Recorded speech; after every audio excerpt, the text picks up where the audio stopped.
1902, motorcycles were a brand new idea. They were basically bicycles with small engines bolted on. Companies like Royal Enfield and Triumph had just started building them, and they were loud, shaky, and they could reach speeds of up to 25 to 35 miles per hour, which felt incredibly fast at the time. Now in 1904, at the age of just 18, Thomas was an apprentice blacksmith, and he had a fascination for the emerging world of motorized transport. But Thomas had a problem. Back then, most people couldn't just walk into a shop and buy one. Instead, they ordered them through catalogues, or they built them at home using parts from different suppliers. And so, with spare parts and a 1.75 horsepower Dion Bouton engine, Thomas constructed his very first motorized bicycle. There were no formal riding gear available at the time, and so Thomas wore his work clothes. At the time, this was just a tweed jacket, sturdy boots, and leather gloves. Off he went to navigate the cobblestone streets of Birmingham at speeds reaching 25 miles per hour. I know what you're thinking, 25 miles per hour isn't fast. However, riding a motorcycle back then wasn't about being cool or fast. It was more about adventure and curiosity. And so riders wore their everyday clothes with no safety gear to be seen in sight. The roads were rough back then as well, and there weren't really any rules or signs dictating how people should ride. By 1907, Thomas had been riding for nearly 5 years. Although he didn't know it at the time, he was becoming part of something much larger than himself. What had started as a mechanical curiosity in his mother's shed was now turning into a lifelong obsession, shared by a growing number of men just like him. Birmingham's factories echoed with talks of gears and spark plugs and carburetors. That same year, Thomas joined the Motorcycling Club. It wasn't about status or speed, it was about fellowship, and mostly about proving that you and the machine you built could handle the miles. In fact, endurance trials became the proving ground for this new breed of rider, and it entailed long, brutal events like the London to Edinburgh run, where the roads were mostly suggestions than they were surface. Now, Thomas loved the challenge. He'd set out before dawn, a roll of tools strapped to the back of his bike, oil stains already on his sleeves. There were no petrol stations along the way. There were no breakdown services. If your machine failed, you had two options. You either fixed it or you walked. He learned to improvise in a whole variety of ways, like using string and old bits of leather. Once he even repaired a snapped clutch cable using the internal wires from a discarded piano. And as for protective gear, there wasn't any. Not really. Thomas wore what he had.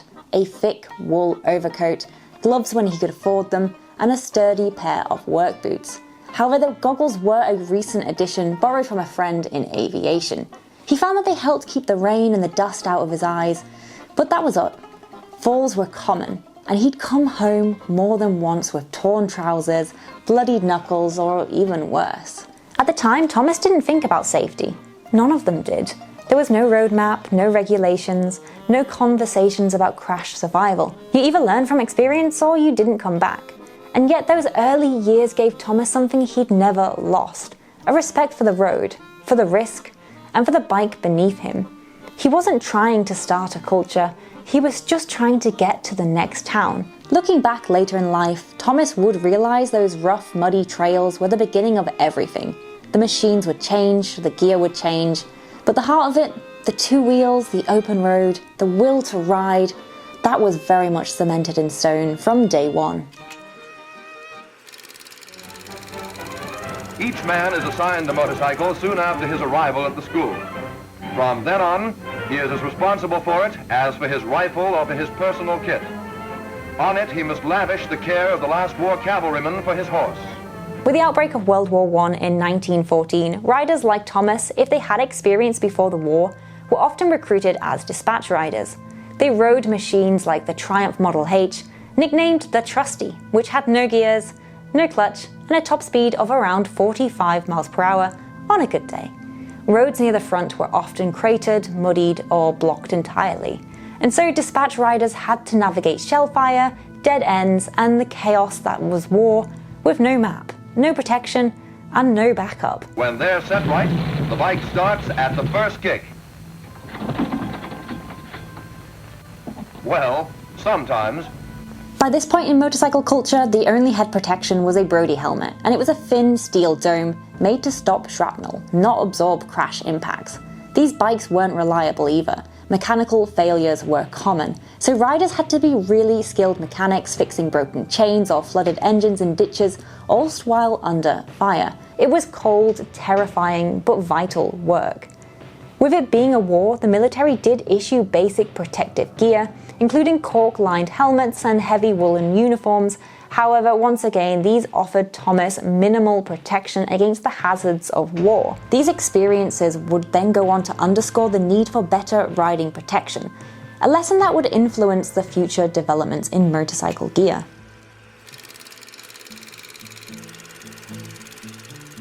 When Thomas returned home from the war in 1918, he wasn't the same man who'd built motorcycles in his backyard. He'd seen what speed and machinery could do in the chaos of war.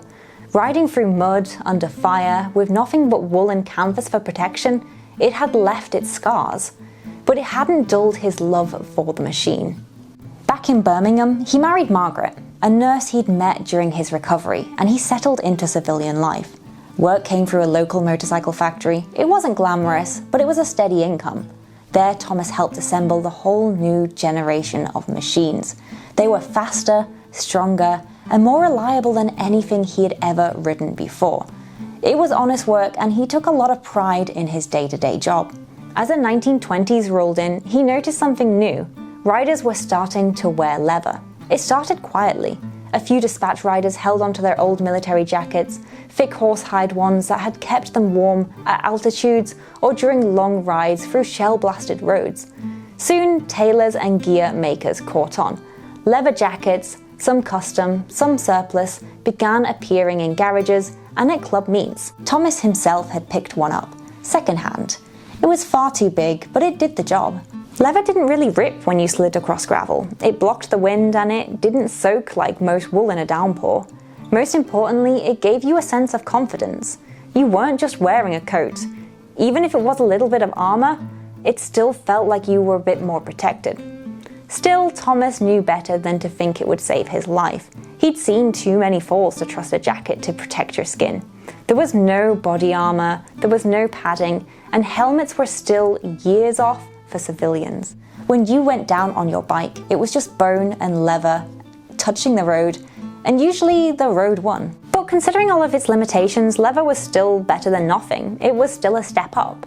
It was more than just the flat caps and canvas coats of his youth, and for Thomas it represented a shift, not just in the gear, but in a mindset. Riders were starting to think about protection. Not quite enough yet, not fully, but the seed had been planted. And for a man that had lived through both speed and survival, it was something worth noticing. By the early 1950s, Thomas was nearly 70 years old. He had long since stopped riding daily, but motorcycles still held his heart. He had spent decades watching the machines evolve from spluttering, oil-leaking experiments to road-worthy beasts of power in the post-war era. His own son, Edward, was now a grown man with a family of his own, and he had inherited the bug too, riding a BSA Gold Star with pride and a familiar glint in his eyes. But in 1953, something happened that caught even Thomas off guard. A film, known as The Wild One. He heard about it before he saw it. Young lads in the factory talked about Marlon Brando like he was some sort of god, leaning against his Triumph Thunderbird, scowling from behind a pair of dark sunglasses, wearing a tilted cap and black leather jacket that suddenly every single teenager seemed to want. And although the film was prohibited in the UK, when Thomas did finally see it, it struck him. This wasn't the motorcycling world that he had grown up in. Motorcycling, for the most part of Thomas's life, had been a craft, a necessity, a form of quiet camaraderie. His gear had always been practical, leather because it held up in a fall, boots because they kept the engine heat off your legs, and gloves because British winters were very unforgiving. But now the same gear had become something else. It had become a symbol. He watched young men, some veterans like his son and others too young to remember the war, adopt the look from the film. Black leather jackets, engineer boots, white t-shirts and slick back hair. It was the same gear, but it was worn with an edge, a purpose that wasn't really about protection anymore. It was about standing apart. It was about rebellion, and it was about being seen. Thomas wasn't against it. In some ways he understood it. He'd been a young man once too, tinkering in a shed, riding unmarked roads at night with no lights and no rules, but he also knew the risks. He remembered crashes in the mud, crashes on cobblestone streets, and crashes during the war. He'd broken bones, he'd lost friends, and now he saw boys dressing for attitude as opposed to survival. He was worried for Edward, not just because of the jacket or the hair, but because the road was somewhat unforgiving, and ultimately the road hadn't changed. A crash still meant blood on the tarmac. By the 1970s, Thomas would sit by the window of his Birmingham home, flipping through issues of motorcycle news, amazed at just how far things had truly come since he first bolted a French engine to a bicycle frame in 1902. The bikes that he once dreamt about were now real, and frighteningly fast. The last thing that Thomas saw in the world was watching the motorcycling world split into two. On the one side, they didn't wear much gear, just vests, jeans, and maybe an open-face helmet. On the other side of the biking world, there were the young racers. They were lean, serious, riding machines that seemed to defy physics. There were new names like Honda, Kawasaki, Yamaha, but the pursuit was familiar: speed, skill, and control. He saw echoes of his own youth in these riders, but the stakes were a lot higher now. These bikes weren't topping out at 40 or 50 miles an hour anymore. Some of them were even hitting 100, without even really breathing hard. Then came 1973. For Thomas, it felt like a moment of long overdue common sense. The UK made helmets mandatory. For many who pushed back, they felt it was freedom lost. But for Thomas, he thought it's lives saved. That same year, he had read about a terrifying crash.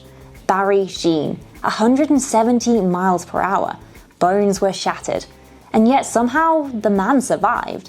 In fact, he didn't just survive, he returned. Thomas followed every update. He admired Sheen's grit.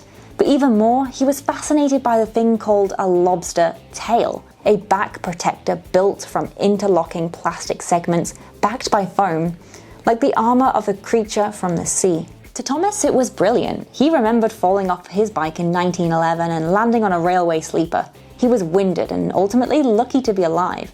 If he had had something like this, well, who knows how far he would have gone. He noticed that some of the younger riders were now wearing full leather suits, and they looked more like the racers that they aspired to. Those suits looked heavy, hot, but they served an amazing purpose. Riders were finally starting to take their protection seriously. Well, at least some of them. And at the time, there still wasn't really any official testing. There was no certification like you'd find on current day helmets, but the direction was clear. Armour was no longer considered a joke. It was the future. However, there were a lot of problems that came along with it, especially from the people who viewed wearing protective gear as a sign of weakness. Now, Thomas never really got the chance to put on a lobster tail himself, but he did smile when he saw one of his grandsons, James, who had also taken to racing small bikes at a local circuit. It was strange to see a child of his own line wrapped in so much gear: helmets, gloves, reinforced boots, and even a backplate. It was strange, but he found it somewhat comforting. Thomas had once ridden for miles in nothing but a wool coat and boots, fingers frozen to the throttle, and now riders were suiting up like astronauts. And Thomas, who had lived through every decade of motorcycling's rough and tumble burr, certainly knew one thing. The machines had changed, the riders had changed, and gear was finally catching up. Thomas eventually passed away in 1975 at the age of 91. He had witnessed an entire lifetime of motorcycling, from the days when bikes were cobbled together in backyard sheds to the machines capable of crossing continents.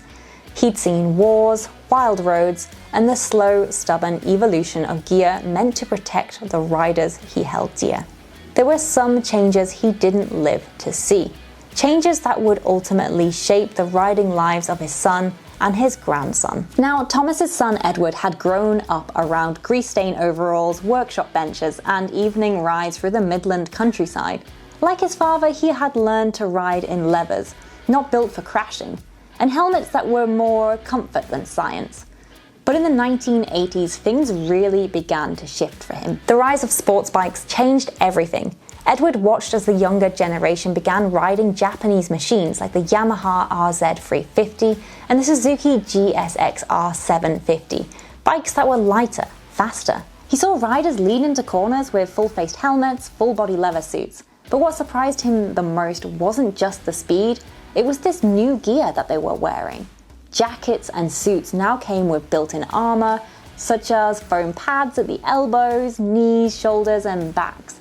Helmets were changing as well. The open-face designs that Edward had grown up with were now being replaced by sleek, aerodynamic, full-face lids with polycarbonate and fiberglass shells. They were lighter, quieter and more importantly, safer. Riders were no longer depending on luck and leather alone. They had real science by their side. By the late 90s, Thomas's descendants were wearing gear that he could never have imagined. CE certified armour, Kevlar reinforced jeans, gloves with carbon fibre knuckles, boots with ankle bracing, and although riding was still risky, there was significantly higher chances of walking away from a crash, better than they had ever been before. At this point in history, we finally started to see dedicated companies whose entire goal was to simply produce motorcycle clothing like Dayanese. Riders now had jackets, pants, gloves, and boots with scientifically rated protection. And it was no longer just tough-looking gear, but gear that could save lives.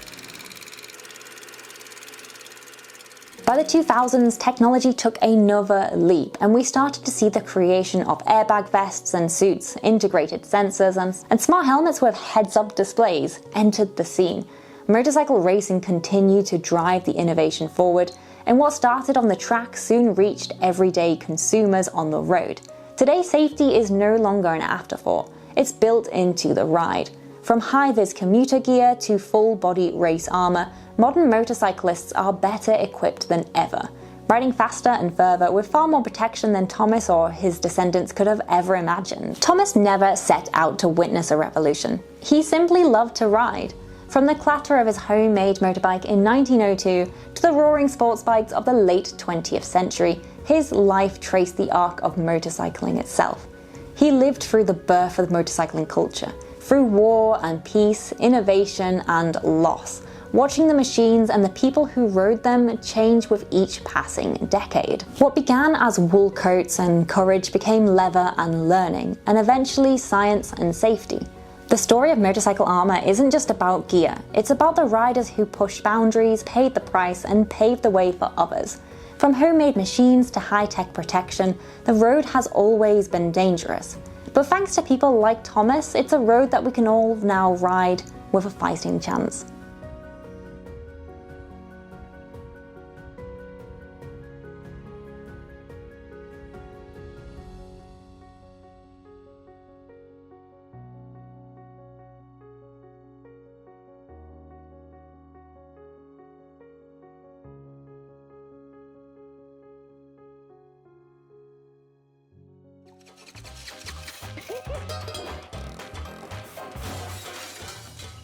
This one was completely my fault.